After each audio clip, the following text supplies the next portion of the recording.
नमस्कार, बहुत स्वागत है आपका। इंडिया वॉइस देख रहे हैं आप और मैं हूं आपके साथ शिवम सोनी।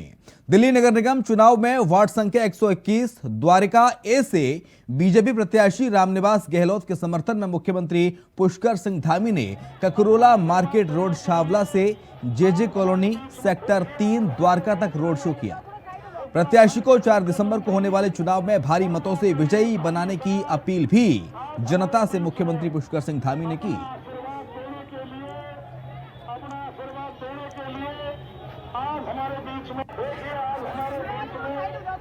उत्तराखंड के मुख्यमंत्री परमादरणीय धामी साहब आज हमारे बीच में अपना आशीर्वाद देने के लिए आज हमारे बीच में उत्तराखंड के मुख्यमंत्री। इधर मुख्यमंत्री पुष्कर सिंह धामी ने धर्मांतरण कानून पर बड़ा बयान दिया है। उन्होंने कहा है कि सरकार चाहती है कि प्रदेश में इस विषय पर सख्त कानून बने, उसके लिए पहले के कानून को संशोधित किया जाए। सीएम ने कहा है कि अब संशोधित कानून में सजा को सख्त और बढ़ाने का काम किया गया है, जिससे प्रदेश में शांति व्यवस्था बनी रहे और समाज में सौहार्दपूर्ण माहौल खराब ना हो।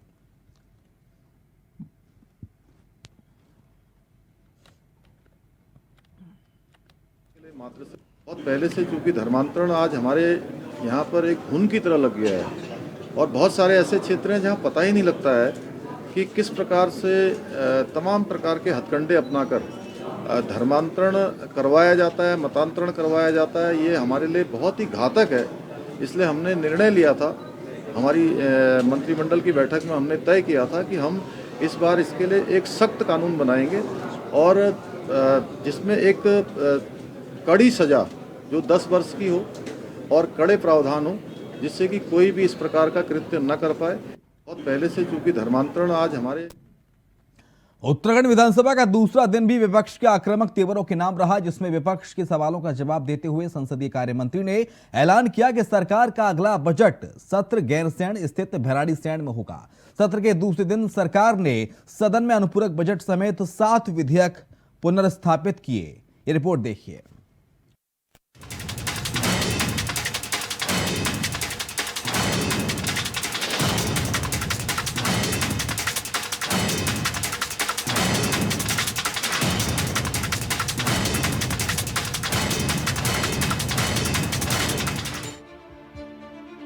फर्स्ट डे फर्स्ट शो के बाद सबकी निगाहें सदन के भीतर दूसरे दिन पर टिकी थी। ऐसे में शीतकालीन सत्र के दूसरे दिन प्रश्नकाल में विपक्षी विधायकों के साथ साथ सत्ता पक्ष के विधायकों ने भी अपनी सरकार के मंत्रियों पर सवालों की बौछार कर दी। विपक्षी विधायकों ने विशेषाधिकार हनन के मामलों पर पीठ से संरक्षण की मांग की है, जिस पर पीठ ने निर्देश देते हुए विधायकों को सम्मान देने की बात कही है। विपक्षी विधायकों का आरोप है कि सरकार का ध्यान विकास पर नहीं बल्कि अपनों को लाभ देने पर है। नियम 300 में मैंने उत्तराखंड की एक ऐसी समस्या जो कि उत्तर प्रदेश और उत्तराखंड के बंटवारे से संबंधित है,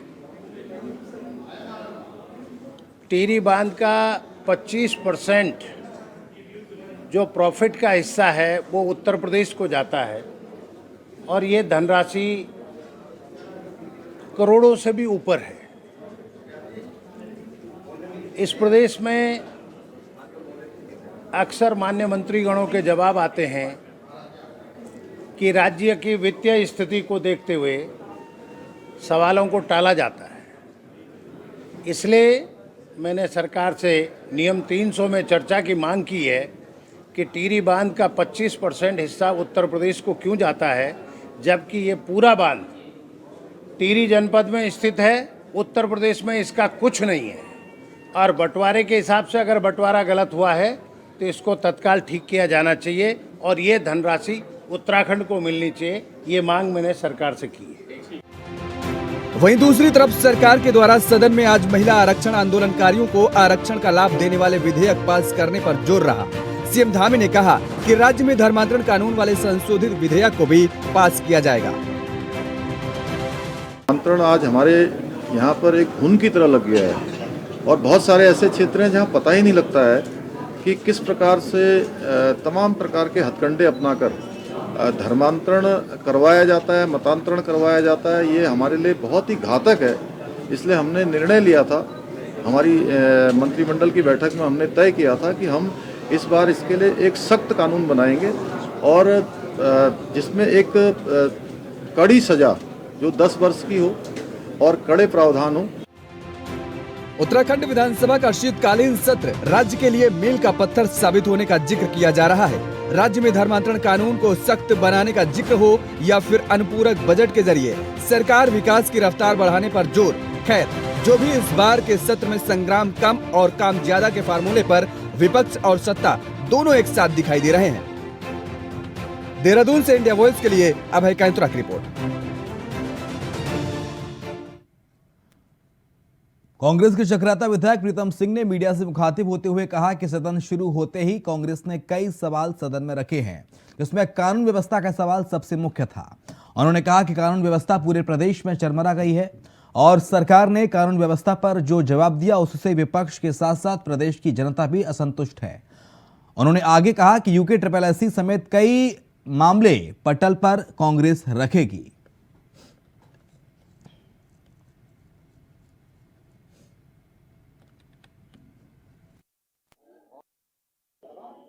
कल से सदन प्रारंभ हुआ और जनहित के बहुत सारे मुद्दों को हमने सदन में उठाने का प्रयास किया। कानून व्यवस्था जिस तरीके से प्रदेश की ध्वस्त है, उस पर जो है सरकार का जो जवाब आया है, मैं समझता हूँ कि तमाम उत्तराखंड के लोग सरकार के जवाब से निश्चित रूप से असंतुष्ट हैं। कल से सदन प्रारंभ हुआ और जनहित के बहुत सारे मुद्दों को हमने सदन में उठाने का प्रयास किया। कानून व्यवस्था जिस तरीके से प्रदेश की ध्वस्त है, उस पर जो है सरकार का जो जवाब आया है, मैं समझता हूँ कि तमाम उत्तराखंड के लोग सरकार के जवाब से निश्चित। नंदा देवी कन्या धन योजना हमारी कन्या हमारा अभिमान योजना के तहत नैनीताल में कन्याओं को योजना का लाभ नहीं मिल पा रहा है, जिसको लेकर विधानसभा सत्र के दौरान कांग्रेस विधायक सुमित हृदयेश ने प्रश्न किया, जिसका जवाब देते हुए महिला सशक्तिकरण और बाल विकास मंत्री रेखा आर्य ने बताया कि नैनीताल में 7,547 लाभार्थियों को योजना का लाभ मिल रहा है। वहीं नंदा गौरा योजना से 2016-17 में 8 जिलों में 6,083 बालिकाओं को लाभ नहीं मिल पा रहा। चमोली में 192, देहरादून में 256, हरिद्वार में 112, पौड़ी गढ़वाल में 107, पिथौरागढ़ में 1,892, रुद्रप्रयाग में 362, टिहरी गढ़वाल में 937, उधमसिंह नगर में 2,265 बालिकाओं को लाभ नहीं मिला। वहीं सबसे ज्यादा उधमसिंह नगर जिले में 2,265 बालिकाएं वंचित रह गईं। 2016-17 के भुगतान के लिए 9,12,45,000 की राशि की जरूरत है। आखिरकार सरकार को दबाव में, कांग्रेस के युवाओं के दबाव में, विपक्ष के दबाव में सरकार को यह मामला एसटीएफ को देना पड़ा। हम उस वक्त कह रहे थे कि इसकी जांच सीबीआई से होनी चाहिए, हाई कोर्ट के माननीय न्यायाधीश की निगरानी में होना चाहिए, जिससे दूध का दूध पानी का पानी हो सके, सच्चाई सामने आ सके। लेकिन इन्होंने ये चाहते थे कि वो लोग जो इस मामले में संलिप्त हैं, वो चेहरे जो सत्ता के बहुत करीब थे, जिनकी कई जगह फोटो वायरल हुई बड़े नेताओं के साथ, उनको बचाना चाहते थे। आखिरकार सरकार देखिए, नंदा देवी कन्या धन योजना, मेरी बेटी मेरा अभिमान योजना, यह योजना जो है WCD के माध्यम से संचालित हुआ करती थी। 15-16 में भी यह संचालित थी, 16-17 में भी यह संचालित थी और 17-18 में इस योजना का स्वरूप बदला। और स्वरूप बदलने के साथ में मैं कह सकती हूँ कि 17 से लेकर 21 तक में भारतीय जनता पार्टी की सरकार ने, धामी जी ने लगभग 82,000 बालिकाओं को जो है नंदा गौरा योजना से आच्छादित कर दिया है। 51,000 की धनराशि उनको 12वीं पास करने पर मिलती है और 11,000 की धनराशि उनको पैदा होने पर मिलती है। अपने कालखंड का भारतीय जनता पार्टी ने संपूर्ण किया है। देखिए, नंदा देवी कन्या धन योजना, मेरी बेटी मेरा हमारी कन्या हमारा अभियान योजना पर सवाल की बात सामने आ रही है कि कितनों को नहीं मिल पा रहा लाभ। ये बात विपक्ष के नेताओं ने कही है।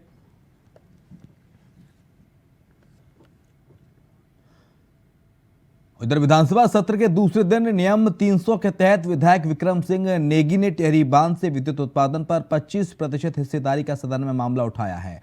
साथ ही उन्होंने कहा कि इससे उत्तराखंड को भारी नुकसान हो रहा है। राज्य की भाजपा सरकार इस मुद्दे पर गंभीर नहीं है। विधायक ने कहा कि टिहरी बांध से होने वाली कमाई पर उत्तर प्रदेश को 25% हिस्सेदारी ही दी जाती है और उत्तर प्रदेश को 12% रॉयल्टी के रूप में मिल रही है। पुनर्गठन विधेयक 2000 में साफ प्रावधान है कि विभाजन के बाद जो संपत्ति जिस राज्य में है उसी के अधिकार क्षेत्र में रहेगी।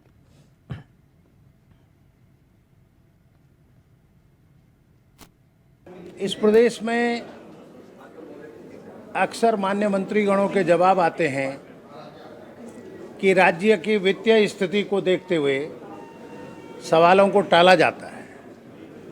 इसलिए मैंने सरकार से नियम 300 में चर्चा की मांग की है कि टिहरी बांध का 25% हिस्सा उत्तर प्रदेश को क्यों जाता है, जबकि ये पूरा बांध टिहरी जनपद में स्थित है, उत्तर प्रदेश में इसका कुछ नहीं है। और बंटवारे के हिसाब से अगर बंटवारा गलत हुआ है तो इसको तत्काल ठीक किया जाना चाहिए। इस प्रदेश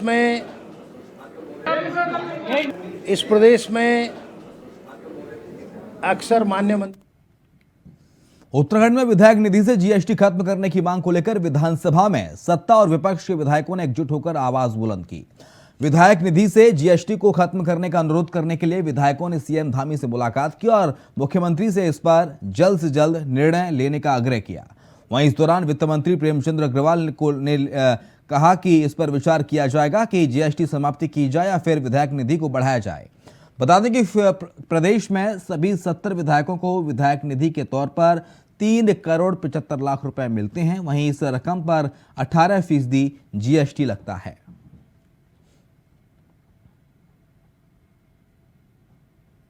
3 करोड़ 75 लाख रुपए प्रति विधायक को यहाँ मिलती है। उसमें आप जानते हैं कि जीएसटी उस पर लगती है 18%। तो कुछ हमारे माननीय विधायकों का ये कहना था कि 3 करोड़ 75 लाख में यदि 18% जीएसटी जाएगा तो लगभग 65-70 लाख रुपया जीएसटी में चला जाता है।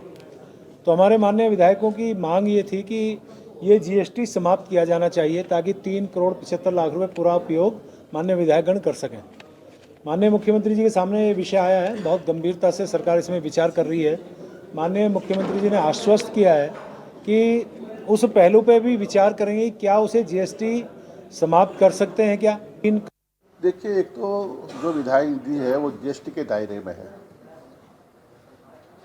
और काफ़ी धनराशि जीएसटी के दायरे में होने की वजह से वो खर्च हो जाती है और उसका लाभ स्थानीय जो हमारे विधानसभा क्षेत्र की जनता है उसका लाभ उनको नहीं मिल पाता है। एक हमने कहा कि विधायक निधि को जीएसटी से दायरे से बाहर रखा जाए और दूसरा विधायक निधि को बढ़ाया जाए। माननीय मुख्यमंत्री जी ने आश्वस्त किया है, कोई कांग्रेस के विधायकों की मांग नहीं है, सभी दलीय। उधर हरिद्वार के झबरेड़ा से कांग्रेस विधायक वीरेंद्र जाती ने मंत्री सतपाल महाराज पर निशाना साधते हुए कहा कि हरिद्वार क्षेत्र में सिंचाई के लिए उपयोगिता के आधार पर गंग नहर से सिंचाई परियोजना को आगे बढ़ाने का काम नहीं किया जा रहा, जिस वजह से इस क्षेत्र के हजारों किसान परेशान नजर आ रहे हैं। साथ ही उन्होंने कहा कि हजारों एकड़ जमीन परियोजना से सिंचित होनी थी, लेकिन विभागीय मंत्री अभी तक पड़ोसी राज्य उत्तर प्रदेश से कोई चर्चा नहीं कर पाए हैं। उन 75 गाँव को सिंचाई में फायदा होने वाला था, लेकिन माननीय मंत्री जी का जवाब आया कि हम इस परियोजना को लेकर के उत्तर प्रदेश सरकार से, क्योंकि गंग नहर से इसमें हमें पानी मिलना था, हमने 2019 में बात की थी, यानी कि 2019 के बाद अब तक 2022 तक इन लोगों ने, सरकार ने कोई वार्ता उत्तर प्रदेश सरकार से नहीं की। उधर डायबिटीज जेएनयू ने प्रदेश का पहला सामुदायिक केंद्र देहरादून में खोला है। इसमें मुफ्त स्वास्थ्य शिविर का आयोजन भी किया गया, जिसका शुभारंभ मुख्य अतिथि अपर मुख्य सचिव राधा रतूड़ी और पूर्व डीजीपी अनिल कुमार रतूड़ी ने किया। रतूड़ी ने डायबिटीज के साथ ही जी रहे नन्हे मुन्ने बच्चों को अनुशासन के साथ जीवन जीने की प्रेरणा दी और कहा कि क्रिकेट खिलाड़ी वसीम अकरम ने जो टाइप 1 डायबिटीज से लड़कर क्रिकेट जगत में एक ऊंचा नाम कमाया है, तो आप भी एक अच्छी जीवन शैली के साथ सब कुछ हासिल कर सकते हैं। अपर मुख्य सचिव श्रीमती राधा रतूड़ी ने भी बच्चों और उनके परिजनों का हौसला अफजाई किया और अनुशासन को न केवल बच्चे बल्कि पारिवारिक स्तर पर लागू करने पर जोर दिया।